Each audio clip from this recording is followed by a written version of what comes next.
Channel भी ले लिया, धज्जियां भी उड़ा दी, गालियां भी सपना को पड़ रही हैं। मैं तो छोटी सी बच्ची हूँ, अभी अभी पैदा हुई हूँ। अब मेरे न्यूड फोटो तक मेरे द रॉड चैनल पे डाल रहे हो। भाई तेरे पास है नहीं, कुछ नहीं है, तू प्रूफ क्यों नहीं दे रही? तेरा और पापा जी का फोटो उसमें नंबर लग रहा है, वो नंबर भी बता दिए पूरा कि वो कैसे खुश रह सकती है। नहीं, अब हम इसकी इज्जत की धज्जियां उड़ाते हैं, इसके नंगे नंगे गंदे गंदे वीडियोस हम बना बना के डालते हैं। वैसे तो हम पे कुछ है नहीं। थर्ड पर्सन कर रहा है तो वो थर्ड पर्सन भी, जिसको देखो, थर्ड पर्सन की भी भाई ऐसी हिम्मत नहीं होती। मेरा फोन तीसरा कोई ले ही नहीं सकता, ना ही ओटीपी। पता है, फिंगरप्रिंट लग रहा है। और अंशु भी बड़ी स्मार्ट बनती है ना, अब तो वो हर काम अपनी फैमिली के साथ कर रही है।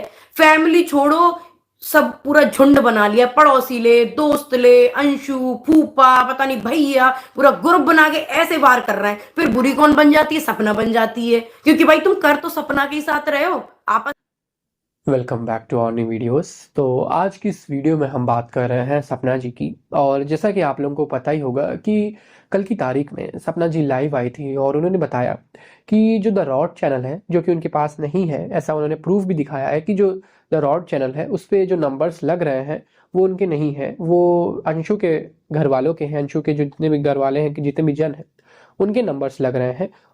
और अगर आप देखेंगे तो अभी भी वो पिक्चर्स या वीडियोस उनके चैनल पे अभी भी पड़ी हुई हैं और उसका मैं स्क्रीनशॉट भी आपके सामने लगा दूंगा।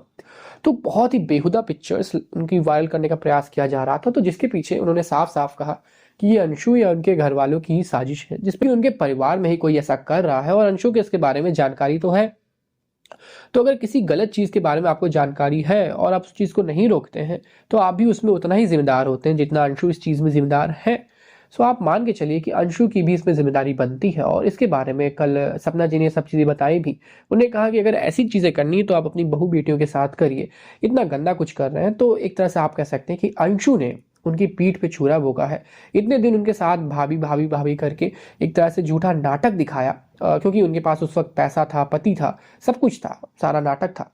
लेकिन अब जब सब कुछ बदलने लगा है तो पैसा देखते हुए अंशु ने उनकी पीठ पे ही छुरा भोग दिया है। और अब छुरा तो बहुत छोटी चीज़ है, इतनी गंदी गंदी चीज़ें कर रही हैं कि अब उसके बारे में कुछ कहा भी नहीं जा सकता। बहरहाल ये चीज़ तो अब उन्होंने कहा कि हम लीगल जाएंगे, तो सपना जी अब हो सकता है लीगल भी जाए। लेकिन देखिए आगे क्या होता है। आज इस कंट्रोवर्सी में बस इतना ही। Thanks for watching.